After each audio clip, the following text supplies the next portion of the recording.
O Senhor esteja convosco. Ele está no meio de nós. Proclamação do Evangelho de Jesus Cristo segundo Marcos. Glória a vós, Senhor. Naquele tempo, Jesus tomou consigo Pedro, Tiago e João e os levou sozinhos a um lugar à parte, sobre uma alta montanha. E transfigurou-se diante deles. Suas roupas ficaram brilhantes e tão brancas, como nenhuma lavadeira sobre a terra poderia alvejar. Apareceram-lhe Elias e Moisés e estavam conversando com Jesus. Então Pedro tomou a palavra e disse a Jesus: Mestre, é bom ficarmos aqui. Vamos fazer 3 tendas, uma para ti, outra para Moisés e outra para Elias. Pedro não sabia o que dizer, pois estavam todos com muito medo. Então desceu uma nuvem e os encobriu com sua sombra, e da nuvem saiu uma voz: Este é o meu filho amado, escutai o que ele diz. E de repente, olhando em volta, não viram mais ninguém a não ser somente Jesus com eles. Ao descerem da montanha, Jesus ordenou que não contassem a ninguém o que tinham visto, até que o Filho do Homem tivesse ressuscitado dos mortos. Eles observaram essa ordem, mas comentavam entre si o que queria dizer ressuscitar dos mortos. Palavra da salvação. Glória a vós, Senhor. Irmãos e irmãs, o Padre quer pedir de presente a sua atenção. Eu sei que celebrar em casa é desafiante, né? Tanto porque nossa casa, por mais sagrada que seja, não é de fato uma igreja.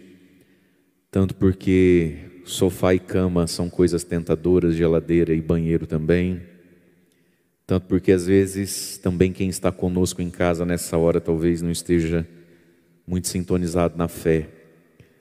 Mas eu quero pedir de presente a sua atenção. Deus nos pede então, tente sentar direito, tente se pôr e vamos viver bem esse momento também da palavra de Deus, que será assim apenas hoje.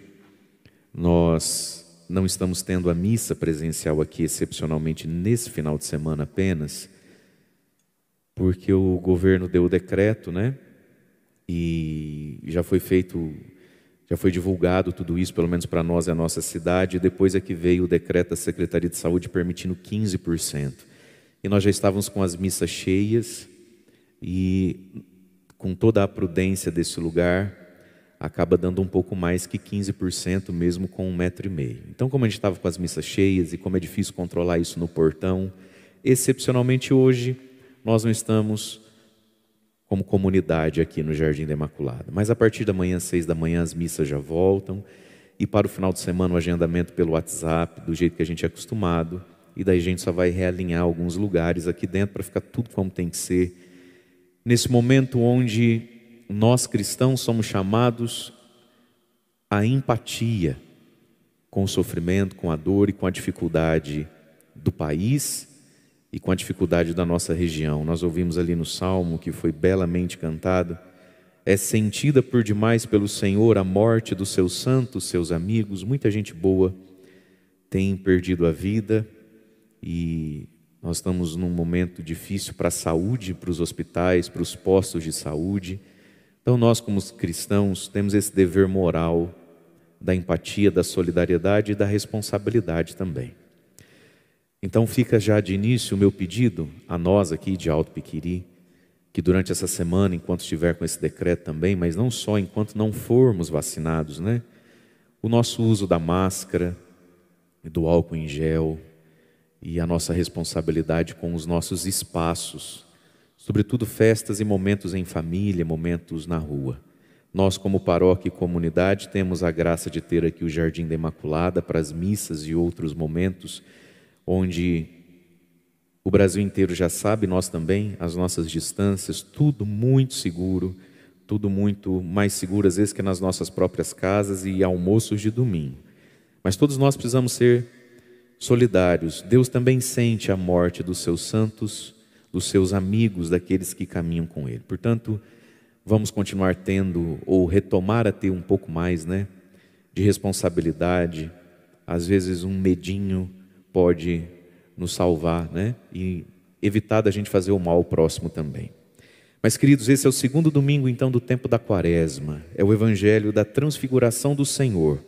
Jesus que se transfigura, que revela a sua essência divina. Os discípulos eram acostumados com a figura de Jesus. Às vezes a gente usa essa expressão, não é verdade? Fulano é uma figura, aquilo lá é uma figura. Figura é o que o nosso olho humano vê, figura é aquilo que a gente humanamente transparece. O povo também diz, quem vê cara não vê coração. Jesus era uma figura, o Verbo se encarnou, Deus se fez homem. E os discípulos eram então acostumados com essa figura. Todos nós somos essa figura humana. Hoje nós celebramos a transfiguração. Transfigurar significa transpor, ir além da figura visível, a partir daquilo que a figura, vamos dizer assim, esconde lá dentro de si. Vamos tentar entender. Jesus foi transfigurado, transfigurou-se no alto da montanha. Aquela figura humana brilhou, as vestes brancas, ao seu lado aparecem Elias e Moisés, que são o resumo do Antigo Testamento, a lei e os profetas, e então de dentro daquela figura humana, vem para fora toda essa luz, toda essa glória, e os discípulos então entendem, Jesus, essa figura que anda conosco, que a gente toca, que a gente sente o cheiro, escuta a voz, ele tem barba, ele tem cabelo, ele tem altura. Esse homem não é um homem. Esse homem, junto com o ser homem, ele é outra coisa, ele é Deus, ele é divino. Portanto, transfigurar é ir além do que os olhos enxergam, mas transfigurar-se é deixar vir de dentro para fora essa essência, essa beleza, essa santidade que Jesus tinha e que nós temos pelo batismo. Nós estamos vivendo a Quaresma. Por quê? Porque essa figura que sou eu, que é você, foi e está desfigurada, não transfigurada, desfigurada pelo pecado. Hoje, nós não somos simplesmente uma figura, nem você nem eu.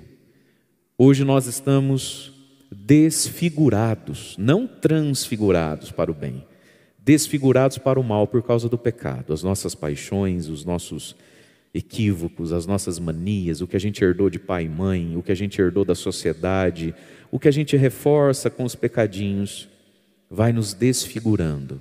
Na cruz, a figura Jesus está totalmente desfigurada. Por isso, antes de tudo isso, Jesus se transfigura diante dos discípulos. Revela que Ele é Deus, para que quando Ele fosse visto desfigurado pelo pecado da humanidade, os discípulos lá no fundo pudessem saber da transfiguração. Então Jesus se transfigura em vista do grande momento da desfiguração da cruz. E na sua vida e na minha vida, queridos, é assim também.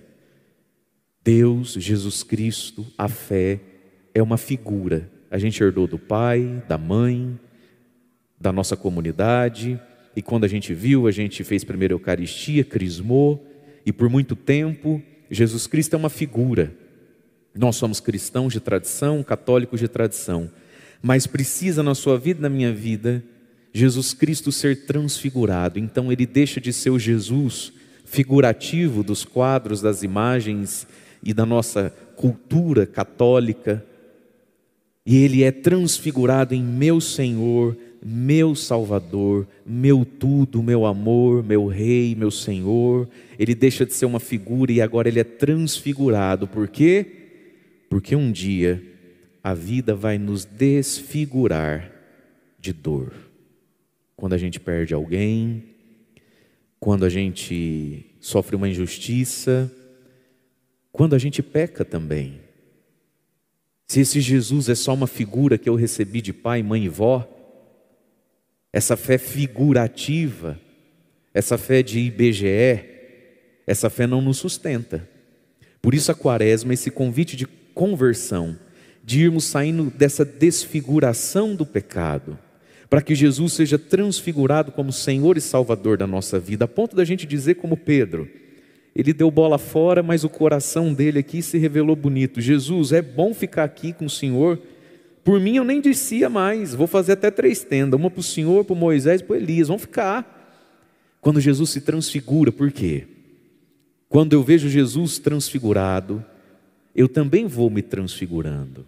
E nos momentos onde a vida vem desfigurar, pela dor, pela morte, pela injustiça, por aquilo que a gente não compreende, mas precisa aceitar, lá no momento onde eu vou ser mais desfigurado pela realidade humana, a minha fé me sustenta, porque eu já vi Ele transfigurado, eu já creio na ressurreição. Inclusive essa palavra, essa realidade céu, salvação, para muitos de nós é uma figura que precisa ser transfigurada. E aí nós ouvimos o evangelho de hoje, Jesus transfigurado diante dos discípulos, o Pedro todo perdido, nem sabia o que dizer, todos com muito medo. Imagine você a cena, eles estão vendo Elias e Moisés diante deles. Então desce do céu uma nuvem que os encobre com sua sombra. Na Bíblia, a nuvem que encobre com sombra é sempre a imagem da visitação de Deus, do Deus que fica pertinho da terra, do Deus que vem cuidar da terra, do Espírito Santo lá no Gênesis que desce sobre o caos e começa a organizar tudo, e tudo fica bonito. E dessa nuvem, dessa sombra, não foi isso que o anjo disse a Maria? O Espírito de Deus te envolverá com a sua sombra e você vai ficar grávida. Olha lá, da sombra vem a voz do Pai: este é o meu filho amado, escutai o que ele diz. Vamos colocar uma pergunta aqui: por que Deus disse, esse é o meu filho amado, escutai o que ele diz? O que os discípulos não estavam escutando? O que os discípulos não queriam escutar? Se a gente pega o evangelho antes disso, o que Jesus tinha falado para os discípulos? Nós estamos subindo para Jerusalém e é necessário que o Filho do Homem morra. E lá em Jerusalém eu vou ser traído, negado, cuspido, escarrado, torturado, morto. Quem quiser me seguir, tome a sua cruz e venha.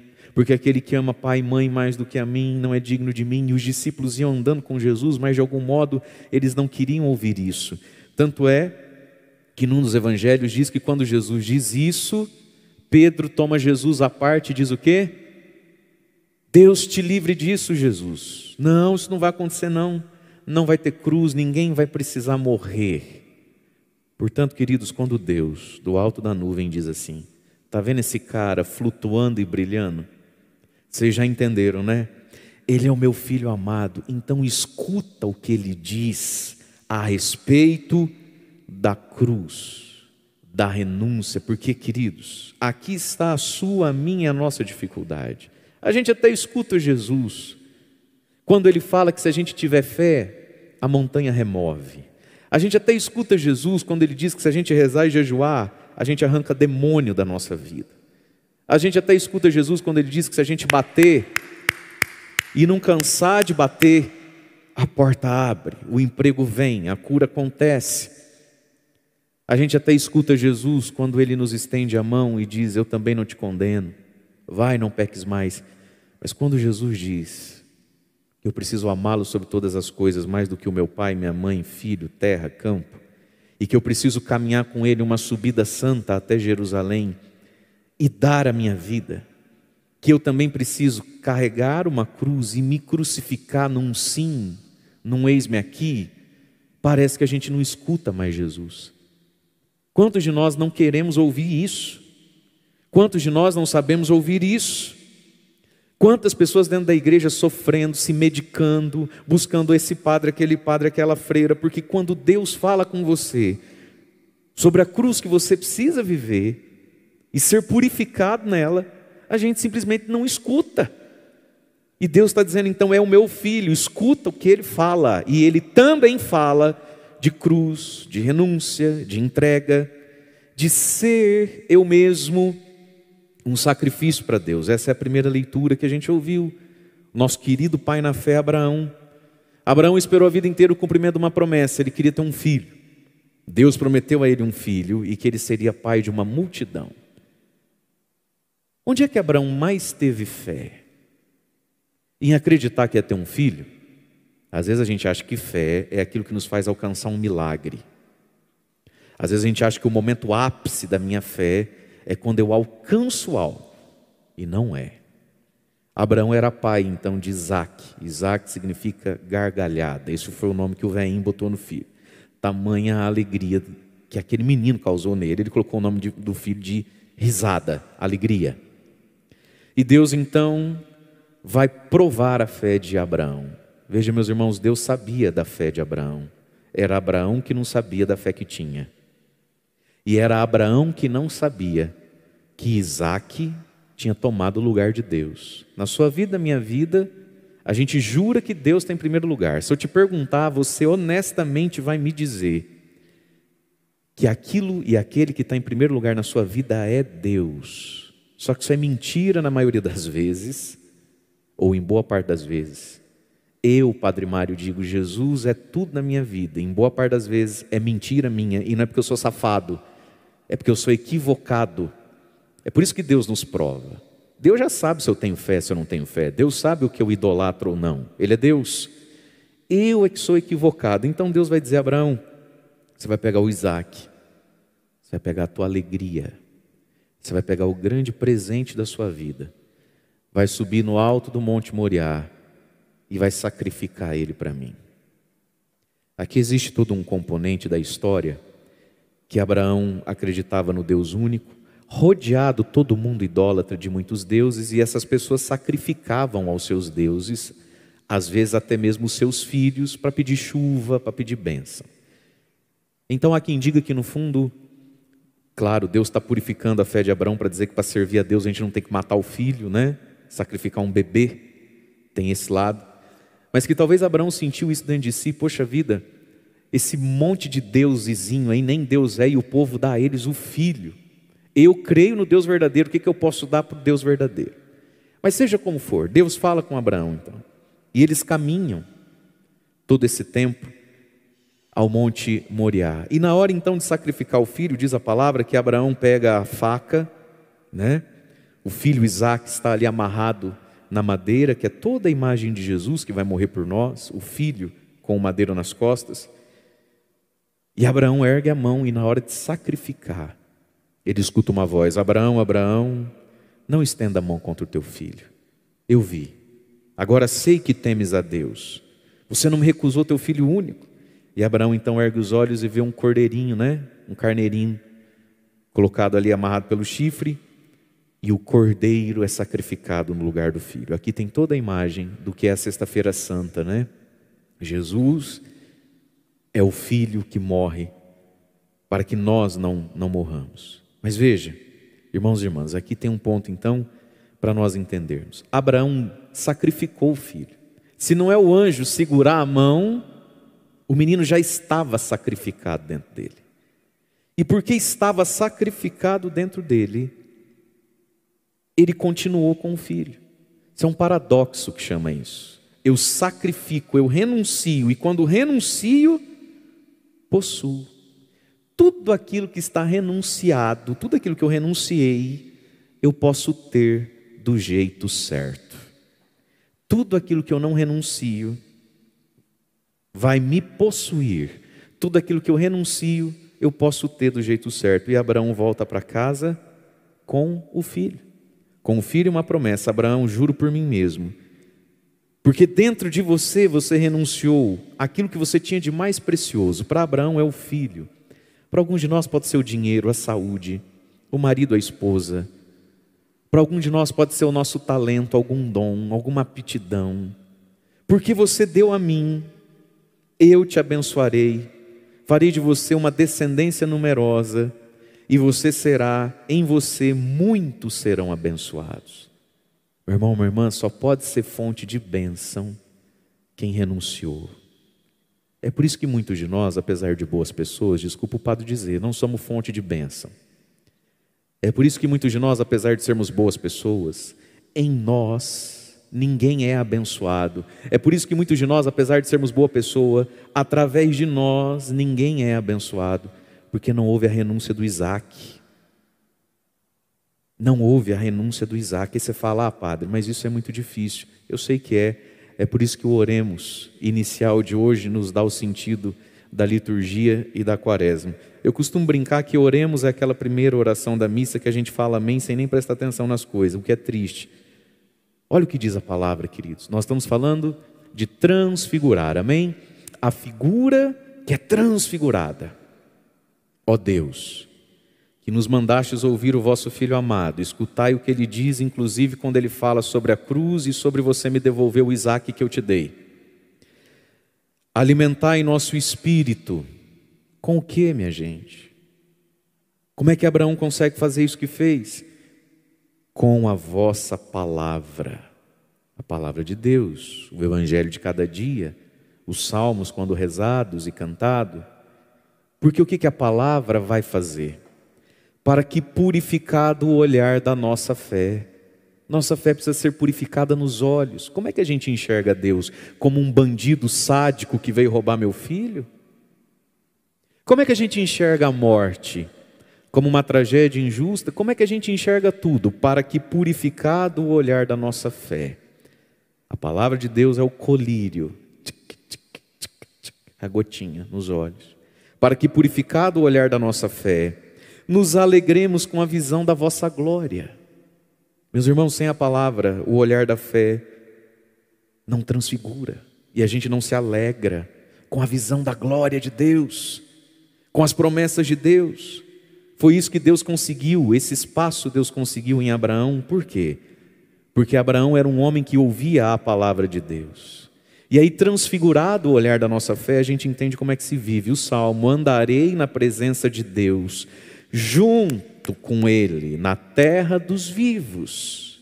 É nessa terra que se anda na presença e na companhia de Deus. Para que, purificado o olhar da nossa fé, olha o que disse o salmista: guardei a minha fé mesmo dizendo, é demais o sofrimento em minha vida. Quem de nós nunca disse isso? E deixa eu dizer,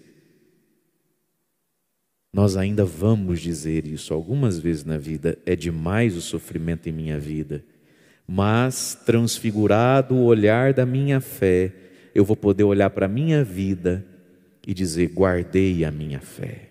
Se tem algo que a gente tem que guardar é a fé. E aí então ele vai dizer, vou cumprir minhas promessas ao Senhor, na presença do seu povo reunido. Cumprir as promessas que a gente fez ao Senhor, no batismo, lá na primeira Eucaristia, lá na Crisma, no dia do sacramento do matrimônio, no dia da ordenação sacerdotal. Vou cumprir minhas promessas ao Senhor na presença do seu povo reunido. Porque transfigurado o olhar da nossa fé, nós proclamamos como Paulo, quem nos separará do amor de Deus? Se Deus é por nós, quem será contra nós? Deus que não poupou o seu próprio Filho Jesus, mas o entregou por nós, como Ele não nos daria tudo o que precisamos? Meus irmãos, Deus deu Jesus, não vai me dar um emprego? Deus deu Jesus, não vai me dar o curso que eu preciso? Deus me deu Jesus, não vai me dar a força para atravessar o que eu estou vivendo? Deus me deu Jesus, Ele não vai me dar sabedoria para enfrentar isso aqui? Deus me deu Jesus, Ele não vai abrir essa porta, se necessário for ela se abrir? Olha o que Paulo está perguntando, Deus que não poupou Jesus na cruz, vai nos negar o quê? Se Deus é por nós, quem será contra nós? E aí nós voltamos no Evangelho, meus queridos. Escutai o que Ele diz. E talvez hoje no seu coração e no meu coração Ele diz, pega o teu Isaque. E cada um de nós é capaz de saber o que é Isaque. Pega o teu Isaque e leva para o alto do Moriá, do Monte Santo, e sacrifica ele para mim. Sacrificar significa separar.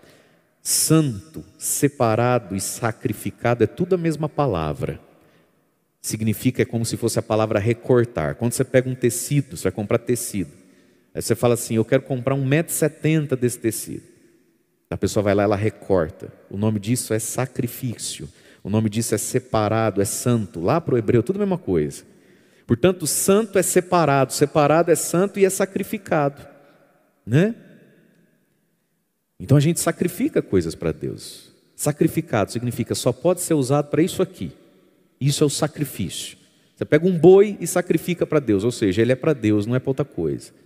A gente tem roupa que é sacrificada, roupa de ir na missa, não é isso? Isso é um sacrifício. Todos nós somos capazes de ouvir isso hoje dentro de nós.